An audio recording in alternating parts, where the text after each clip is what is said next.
I think we're recording, so we're good to go. Ah, Okidoki. Yan, after 2 weeks yata bago natin nabalikan tong biyahe natin. Ano to January 14, birthday to ni Carl nung bumiyahe tayo eh. Belated happy birthday, Kalunini. Yeah, papunta tayo papunta tayong Marikina, Loyola. Again, para magbigay ng pasweldo dun sa mga caretaker nung grave nila Papa doon. Tsaka nila Lola Steli nila. Actually late na to late na yung biyahe ko na yun papuntang Marikina, pero okay lang kasi yun, mabibigyan na rin natin finally yung sweldo nila ng December, yung bonus nila, tsaka yung January na sweldo nila. Yun naman pag ganun na advance tapos yun, nalilate na naman dahil matatagalan na naman bago tayo makabalik. Pero well, this time hindi siguro matatagalan kasi darating nga sila Bayaw. So, for sure, pupunta doon. Mag-aakag yung mga yun para mabisita naman nila yung papa nila. Itong biyahe na to right now, as is, well, nabawasan ko rin ng konti, yung mga sobra talaga, na alam ko hindi yung papakinabangan, pero still, almost 53 minutes itong biyahe na to, balikan, Pasig, Marikina, Pasig. Minarkahan ko rin yung mga may nagsalita ako sa video, so iwanan ko na yun. ito muna tayo sandali rito. Meron lang tayong ayusin. Yan, kagaya nun, yung part na yun sa sa biyahe ko talaga yung sinabi. Pero tingnan natin, hindi na lang ako nagsalita habang nag-play yung audio nun. Tingnan natin kung ano magiging effect. Anyway, yan, minarkahan ko nga lahat ng nagsalita ako, so hopefully mapapansin natin na yung portion na nagsasalita ako para hindi magpatong-patong yung mga boses naman natin. Yan, parang nilagay ko yata yung cellphone dyan sa bag, kaya sa may harapan ng stansya mo, Schumann actually. Tapos yan, nasa Meralco Avenue, dahil kung ba ako nagganyan, tigis yata ako nagganyan no, Julio Vargas, so mamaya makikita natin, hindi ko na rin matandaan. Yeah, biyaheng Marikina tayo, guys.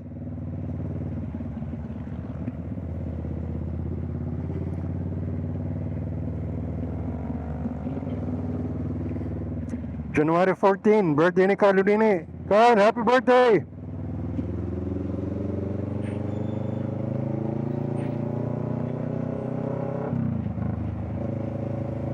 Nasa Canada si Carl. Masyado lang mainit sa Pilipinas nagpapalamig doon.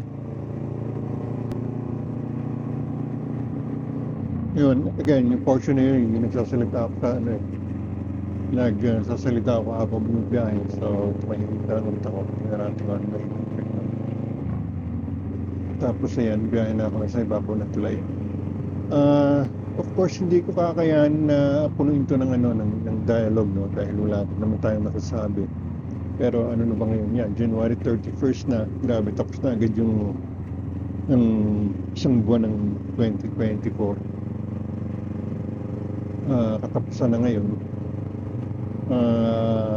And again, by next month, magiging medyo busy na naman dito dahil parating nga sila Bayaw. Although 2 weeks lang sila dito na gusto lang makita na Ricky mama niya. Hindi ko na rin alam kung when was the last time na nabisita sila rito So, yan, saan ba tayo nagdaan dyan? Kita na ba kung saan tayo nagdaan dyan? Yeah, ano yan Ortigas yan So nagano nga ako, nag-Ortigas tapos sa EDSA tapos kanan na ano siguro. I'm sure kumanan ako ng White Plains yan. Yan. So yan, yung biyahe natin na yan. Ano pa ba?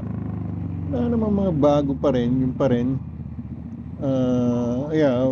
Suot natin yung isa sa mga nasa box tracking supply na ano na shirt galing din sa balikbayan box ni Bayaw. Tinignan natin, actually dalawa yan, dalawang tracking supply na ano. Assault ko na rin yata yung isa niyan, tapos sinunod ko na agad yan dahil ngayon pwede siyang masarap siyang gamitin dahil medyo hindi ganun kainit eh. Hindi man malamig pero hindi ganun kainit. Yung mga papalo ba ng 35, 36. Yung mga marka dito, hindi ko na matandaan kung yung pagitan. Alam ko minargahan ko dalawa lagi eh.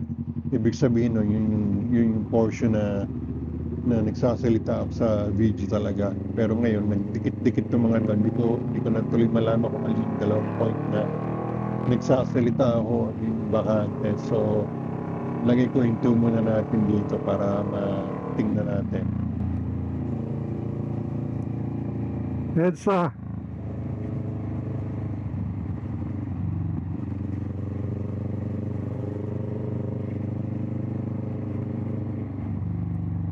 EDSA'ng matagtag. Well, tama naman, eksakto naman yung ano natin na kung ano nga yung dalawang minarkahan natin dito sa Final Cut Pro, yun nga yung sasalita ko. So ngayon, yan, kagaya nung nakakaraan na yun gulo. Yeah, basta tama. Itong portion na to, ito yung wala na naman akong sinasabi habang nagmamaneho. Kasi nga minsan habang nagmamaneho ka, kailangan focus ka ng gusto eh. Minsan pag nawala ka, maligo ka, delikado. So, kailangan talaga ang concentration mo talaga nasa pagmamotor mo. Kaya yun nga, yung sinasabi ko lagi, minsan, pag napahinto ka naman dahil kailangan mong intindihin yung ginagawa mo, pag gusto mo nang balikan yung kung ano yung sinasabi mo, hindi mo na maalala na, kalimutan mo na rin agad. Anyway, ano oras na mga yun? 11:30 na, so kailangan ng kumilos na naman sa kusina, iligpit, at iayos na yung mga gamit para pagkain. Ngayon, yung dalawang aso ando sa garahe. Nasa garahe. Okay, tama, nasa labas ako. Nasa garahe ako. Yung dalawang aso nagsasanbating naman ngayon. Yan, gusto nila nagbababad minsan sa araw eh. Minsan tataka nga ako, ang init-init na talaga pag summer, pero yun, gusto pa rin nila na nakabilad dun sa araw na halos hindi mo na matuntungan yung sahig sa init. Sila nakahilata pa rin. So into na lang muna natin to, balikan na lang natin pag medyo mahaba mahaba itong portion na hindi ako nagsasalita. Saan na ba ako yun sa pagmumotor natin? Nasa St. Ignatius Village niya tayo. Yan yung White Plains. Alam ko White Plains ang tawag ko dyan dati pa eh. Tingin nga. Yan nga. Ang labas mo eh, Boni Serrano na. Kanto na ng Boni Serrano. Tsaka nung Lamay Song. Yan, tawid ka doon para diretso ka na ng Katipunan na. Tapusin natin hanggang dito sa may portion kung saan nagsasalita na naman ako while riding.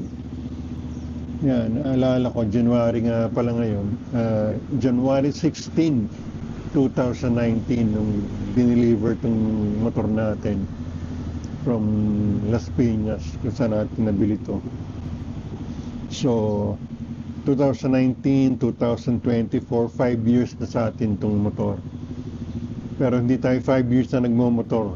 Well, 5 years na rin tayo nagmomotor, pero siguro 3.5 years pa lang tayo talagang natutong magmotor dahil yung siguro yung mga first year natin hanggang hindi natin alam kung anong gagawin natin. FYI guys, no, ito yung unang-una ko talagang motor. So hindi ako nakasubok ng maliliit na motor. Talagang nung bumili ako ng motor, eto na agad, 650cc na agad. 649 to be exact, no? Kaya talagang seryoso, di ko alam kung anong gagawin ko para magamit tong motor. Parang dumating yung point nga na gusto ko nang isoli dahil talagang yung kaba ko abot hanggang langit tuwing lalabas ako na gamit tong motor. Siya yung nagko-control sa akin noon hindi ko siya makontrol. Kaya lumalabas ako noon pag wala nang sasakyan sa kalye. Talagang dito lang ako sa loob ng village, ng Barangay San Antonio Village. Hindi ako lumalabas talagang lumalabas ako midnight para wala na halos sasakyan. Dahil pag may sasakyan, hindi ko alam kung anong gagawin ko. Ang talagang parang mababangga ako sila Parang sa kanila ako nakatingin, kaya doon sa kanila ang punta ko. Anyway, eto na naman itong marka, so stop muna tayo dito. Yeah, so yun, biyahe lang talaga tayo. Nagsalita lang tayo, binati natin si Carl Nini ng kanyang birthday. Carl was born 1992, so 32 ka na, Carl. Getting old, bro.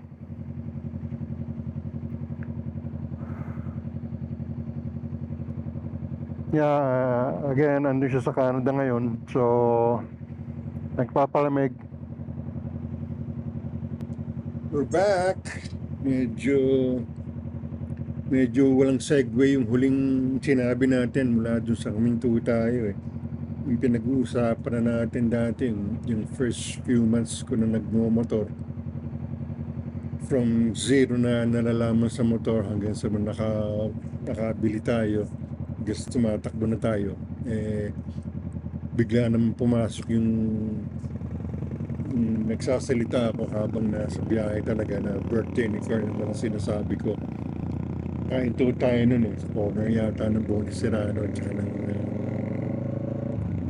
college. Basta yung St. Ignatius na yun, yung White Plains na yun, yung kanto na yun.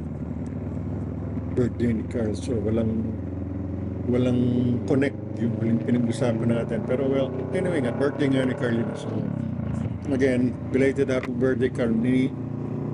At asa na ba yung pinag-uusapan natin? Pinag-uusapan natin dito, mga unang buwan natin na nag-monitor tayo na talagang alam ko na nasabi ko na ito doon sa mga unang motovlogging ko na unang diniliver tong si Venus, yung Vulcan natin, January 16 nga wala si commander nun nasa state si commander. So nung medyo gabi-gabi na ng konti, nilabas ko na siya. Okay, napatakbo ko naman ng tama. So inikot ko lang siguro 2 kali dito sa loob ng village. Inikot ko lang siya. Tapos pagdating ko sa harap ng gate ng bahay, palagay ko ang nangyari doon, very abrupt yung pagpreno ko ng sa kanang kamay. So sa sobrang gigil siguro ng preno, nakabig ko ng konti yung handlebar. Kaya siya, well, alam niyo na kung ano mangyayari pag nagpreno ka at naikabig mo yung handlebar, babagsak yung motor mo. Which ganun talaga nangyari, bagsak siya. So guys, you can just imagine, unang sakay mo ng motor mo, unang ride mo, bagsak ka agad. Although dahan-dahan siyang bumagsak, wala naman siyang tama talaga sa katawan. Yung side mirror niya, nagkaroon ng konting gas-gas, yun lang. Pero yun na yun. So from then on, kabado na ako every time lalabas ako, baka bumagsak na naman. Baka bago dumating si commander, durug-durug na yung motor natin. Dahil saka pa practice natin. Pero Yun, tsinaga natin, no? Basta gabi, halos madaling araw, lalabas ako ng magmumotor ako since wala naman nga si Commander. Magmumotor ako ng ganong oras para wala nang sasakyan sa kalye sa loob ng village. Hindi pa ako lumalabas hindi pa ako lumalabas talaga ng barangay San Antonio. Dito nga lang sa loob ng village, pag meron ako nakakasabay na or makakasalubong na sasakyan, malayo pa lang I make sure na hihinto na ako dahil alam ko pag tumatakbo ako at dumikit sa akin yung sasakyan na yun, malamang sisemplang ako, mababangga ako yung sasakyan na yun. Ganun ako ganun ako kapraning. Tsaka yung hawak ko sa handlebar noon, Mario, siguro pwede lang pulikati na yung mga kamay ko, pinulikat na yun eh. Yung tinatawag nilang death grip, siguro ganun katindi yung hawak ko sa manibela. Talagang para makontrol ko siya, pero in reality, pag ganun pala yung hawak mo sa manibela, lalo mo lang pinapahirap ang pag-ride mo ng motor dahil dapat may free will siya, aalalayan mo lang yung manibela dahil pag sobrang hawak mo, lalo lang mas may tendency na sumemplang ka. Anyway, yon, basta gabi-gabi ganun ang ginagawa ko, lakas ng loob. Pero sabi ko, since wala naman nagtuturo sa akin at ang lagi naman puntahan ng mga naghahanap na kung anong gusto niyang matutunan na YouTube, yon, nag-YouTube ako. Pinagtsagaan ko yun, nanood ako. Ang pinanood ko talaga yung mga nagtuturo halos. Meron din akong bumili rin yata ako ng video ni pangalan niya, basta Ride Like a Pro, si Paladino yata yon, si Motojitsu, si Dan the Fireman, sino pa ba yung mga araw-araw talaga pinapanood ko yung video. Tapos nitong huli na nga si Be the Boss of Your Motorcycle. Talagang kailangan i-build ko yung confidence ko kasi nawala siya nung natumba yung motor nung unang araw na dineliver to eh. So yun, nung na-practice ko na yun, napanood kailangan gawin, kailangan matutunan mo yung pag-control dun sa tinatawag nilang friction zone. Kumbaga sa manual na kotse, yung nakabitin ka ba, pero titimplayin mo yung clutch at saka yung gasolina na hindi ka nakatapak ng preno.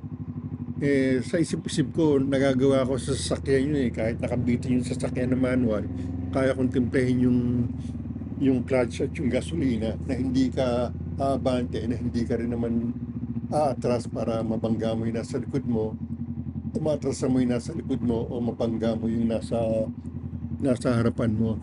Sa sasakyang manual, walang problema yun eh. Kayang-kaya kong gawin yun eh. Kaya sabi ko, ano pa kaya yun? Yun pa yung nagko-control nun eh. Eto yung kamay ko lang ang magko-control nung sa left hand mo, ko-controlin mo yung clutch. Tapos yung right hand mo naman yung gasolina. So parang mas madali kaysa sa paa. So yun, practice ko maigi yun. Friction zone, kung saan point ako na umaabante na yung motor, kung saan kahit nalagyan ko ng gasolina, hindi tatakbo yung motor. Yun, hanggang sa masanay na rin ako na masanay. So practice ng U-turn, practice ng figure 8. Although sa totoo lang yung figure 8 hanggang ngayon hindi ko pa rin masyadong kampante doon kasi sa atin naman bihira yung mag-U-turn ka ng from right side dahil pag mag-U-turn tayo dito sa Pilipinas lagi namang galing ka sa pakaliwa ang kabit mo. Walang bihirang-bihira na mag-U-turn ka na right turn ang gagawin mo or right U-turn. Meron pero bihira. So yun. So nung unang mga labas ko sa kalye, talagang tagaktakang pawis natin. Considering naka-helmet pa tayo.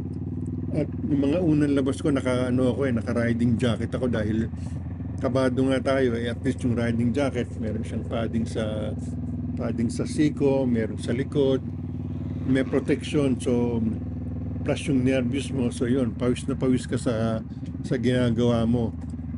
Kaya nung unang bindisyon nitong motor, from San Antonio Village or Barangay San Antonio hanggang dyan sa St. Francis, ganun kalapit yung tinakbo ng motor para lang mabindisyonan na siya kasi gusto ko na siyang pabindisyonan eh. So, yun ang unang labas ko, diretso ako ng simbahan ng St. Francis. Pinabindisyonan natin. Tawa nga ng tawa si Father noon eh, kasi tinatanong niya ako kung gaano nakalayo, ano na ang mga pinakamalayong lugar na narating ko. Sabi ko sa kanya, ito na Father, so far ito na ang pinakamalayong lugar na narating ko. Bakit taga saan ka ba? Sabi ni Father. Sabi ko, taga dyan, Father, sa Barangay San Antonio. Natawa na lang si Father eh. Sabi ko, ngayon pa lang ho, kasi ako natututo magmotor, Father, kaya dahan-dahan lang. Okay, sige, sabi niya. So, yun. Eto, meron na namang mark, so, into muna tayo. Okay, dito na tayo. Happy New Year!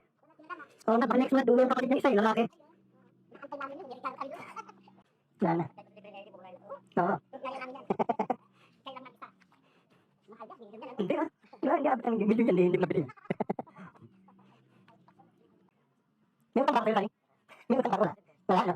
Ha? December? January? September? Oh, November, binayaran, di ba? Kaya December, January, yun. Next month, darating yung kapatid na lalaki. Siguradong pupunta yun, kaya ayusin mo next month. So, December, January, kami pasobrang konti dyan para ano mo, pamasko mo. Kanya, darating yung kapatid, kaya sigurado mo na yun. Ayusin mo na lang para ano.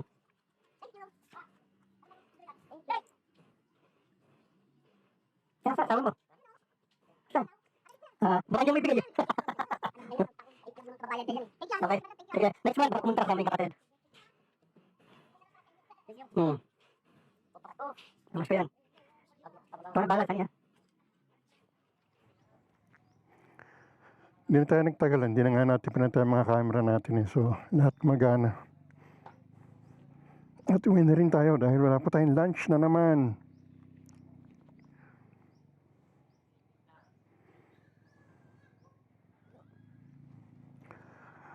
Yeah.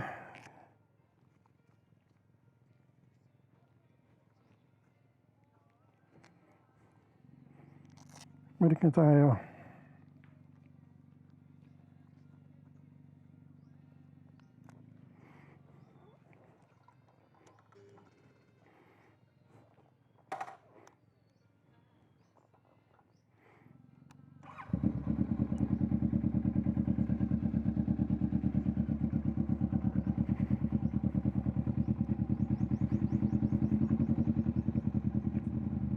And yung natapos na nating nabayaran si Sunny, bigyan na rin natin ilang Christmas envelope dun sa ilang mga pamisan-misan tumutulong din sa atin dun sa Loyola. At saan ba tayo? Ayun, yun nga, yun. Huling-huli, pinabindisyonan ko. So yun, hanggang sa, yan, pamisan-misan, lalabas na tayo ng kalye, na kabado, pero basta ingat lang, tsaka more or less na kukontrolan natin ngayon. May idea na tayo, kumbaga, alam na natin paano pahintuin ng tama, hindi na tayo nararattle masyado. Pero yun nga, sa mga, hindi pa rin sa mga major, no, sa mga hindi pa masyadong maraming sasakyan. Pero isa pang problema noon, gusto ko nang ipalipat yung pangalan nitong motor sa pangalan natin. So kailangan siyang tawag nga ng micro etching yata yun. Basta yung ginagawa ng highway sa CHPG. So yun, so nasa 20th Avenue yun. So kailangan ko magpunta ron. So yun pa ang isang kailangan natin gawin. Wala pa rin si Commander noon, nung mga panahon na yun. So yun, so lakas loob na naman. Nagpunta tayo ng 20th Avenue para makuha na natin yung mga papeles na walang hindi carnap, hindi ano ba sabihin sa carnap sa ano, basta hindi stolen yung motor natin na kailangan natin iparehistro. Yun, medyo kailangan na tayong lumabas ng mga malalaking kalye noon. Ba tayo nagdaan noon? I'm sure dito tayo nagdaan sa White Plains pa rin. At uso pa noon yung checkpoint din. Hindi ko alam ba't may mga checkpoint noon, pero yun, na-checkpoint pa tayo, pinahinto pa tayo ng police, tinignan yung papel natin. Pero wala namang naging problema noon. Ang problema natin, yung hahanapin natin yung lugar nung nung kung saan tayo magpapa-micro-etching. Again, ang isa pang tandang-tanda ko noon, yung lugar nalampasan natin. So kailangan kong kailangan kong mag-U-turn.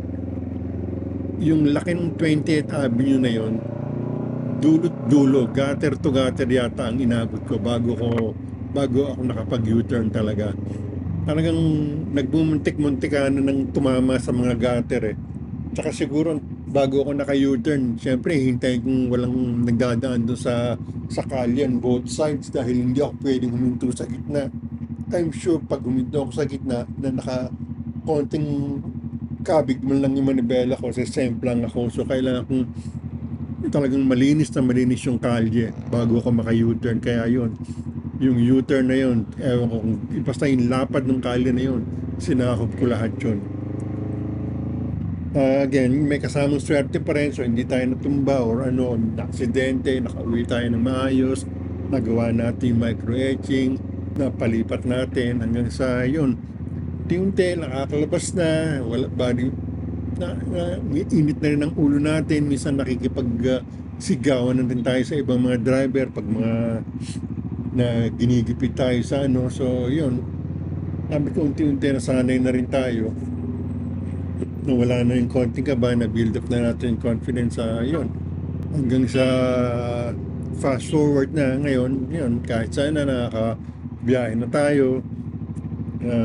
Although wala pa talagang malalayo, well, pinakamalayo kila Bayaw sa San Luis, nung binyahe natin yun, nag-start tollway tayo, or start toll, Nuvali, hindi tayo mapul ng Tagaytay nun kasi kailangan na natin bumalik. Cavite City, Cavite, yan, Antipolo, yun, Antipolo nga para pinabindisyonan ulit natin si Venus kaya nangyari tayo ng Antipolo. So ngayon wala nang problema. Pero again, sa pagmumotor, pag mawala ka lang sandali ng focus sa ginagawa mo, pwede kang matumba pa rin matumba ka sa simpleng mga bagay na pag nawala ka sa focus. So, again, pag gumomotor ka, kailangan talaga at least 100% minimum ang concentration mo. Salita ka man dahil nag-motovlog ka, siguraduhin mo na walang nasa harapan mo, walang nasa likuran mo na pwede ka ring banggain, walang mga nasa gilid mo na pwede ka masagi. Sa pag ganun ng ako, hinto ako sa pagsasalita at focus na ginagawa natin. Pero again, safe pa rin, pinaka-safe pa rin, minsan mas malinaw pa rin kung ganito mag-voice over ka. Hayaan mo na lang yung camera ng action ka mo, magkuha ng video, tapos pagdating na lang sa bahay, doon mo na lang mag-voice over, may kailangan kang i-voice over. Or kung gusto mo naman ng music lang na ilagay mo. Nasa na ba tayo dito? Hindi, bakit pa lang yata tayo ng Saan ba tayo rito? Galing na ba tayo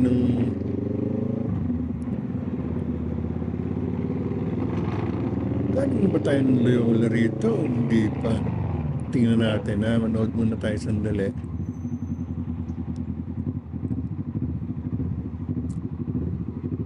Parang galing na yata tayo ng Loyola. Oo, yun na yung kanina yung nagsabi tayo na nabayaran na natin sa Sunny. So pauwi na tayo rito guys. So mahaba-haba na rin tong pagsasalita natin. Siguro according dito sa oras 34-35 minutes na siguro nagsasalita rin tayo. So, siguro yung mga remaining wala na rin naman ako may isip. Pinto na lang muna tayo rito.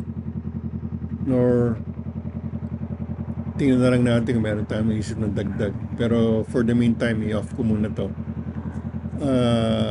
Balikan ko na lang pag meron. Yan. Nandito na naman tayo. Grabe, nakailang lipa tayo ng lugar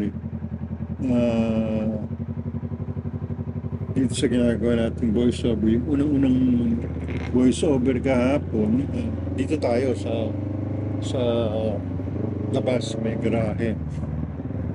Tapos lumipat tayo ng kwarto. Tapos ngayon, andito na naman tayo, sa garahe na naman tayo. At ano na ngayon? Ano ba ngayon? Yeah, February 1 na ngayon. First day of February. Leap year pa lang ngayon, 29. So, meron tayong extra day ng hanggang February 29. Tanda ko, ano yata yun eh. Every 4 years yata yung leap year.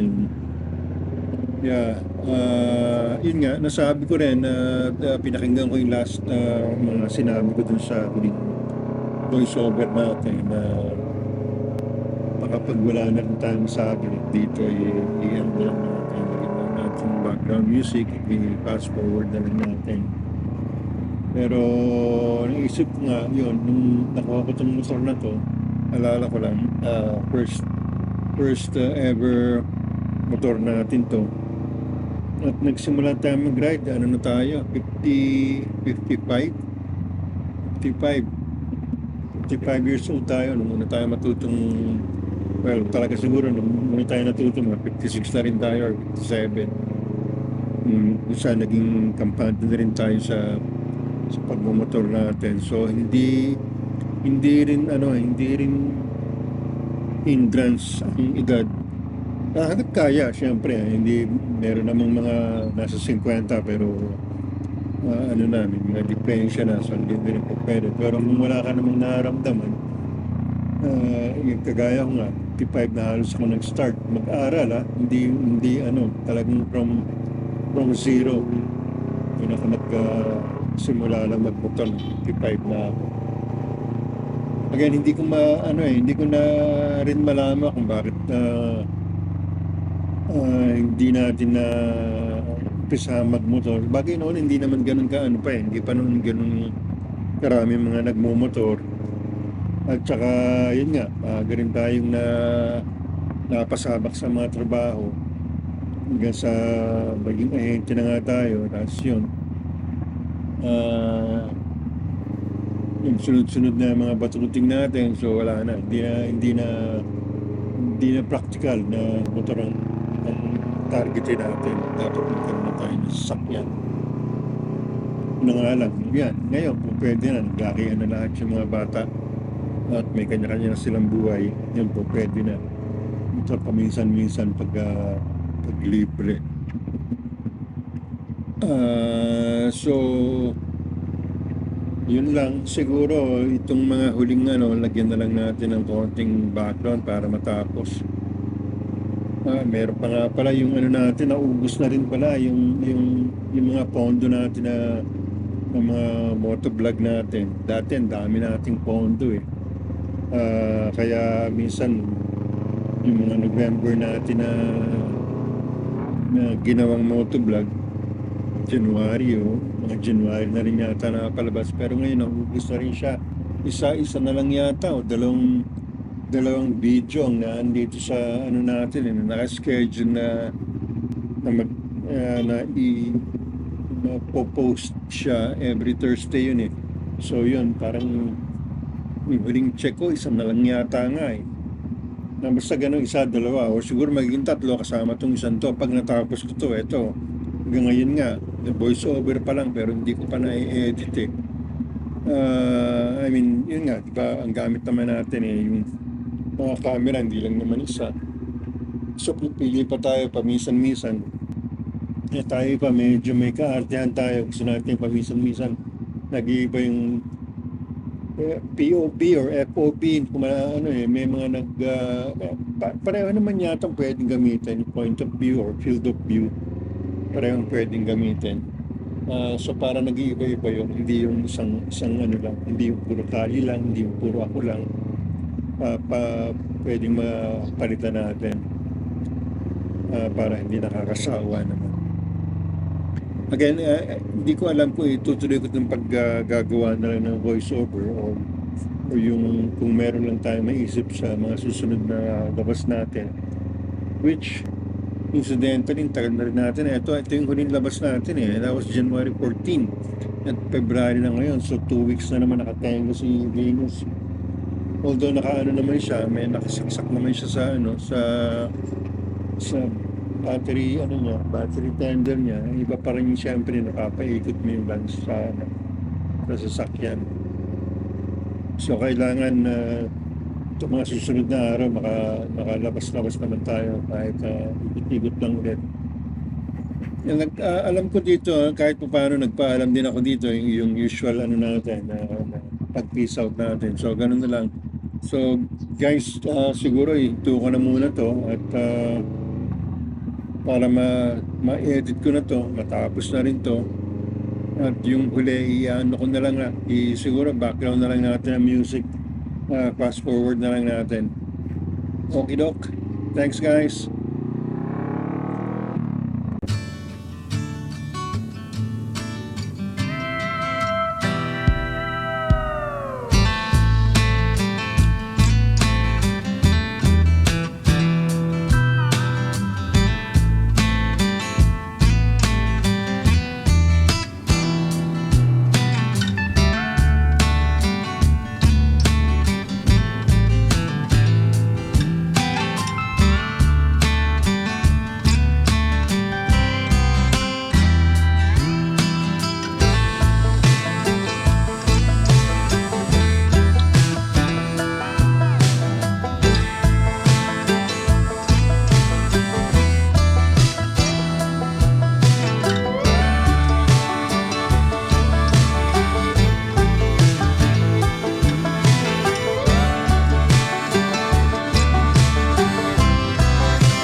Inside. Hey. Come on.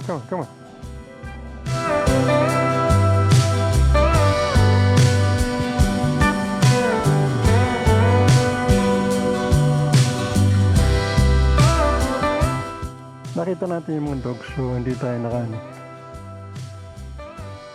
naka peace out. So, peace out.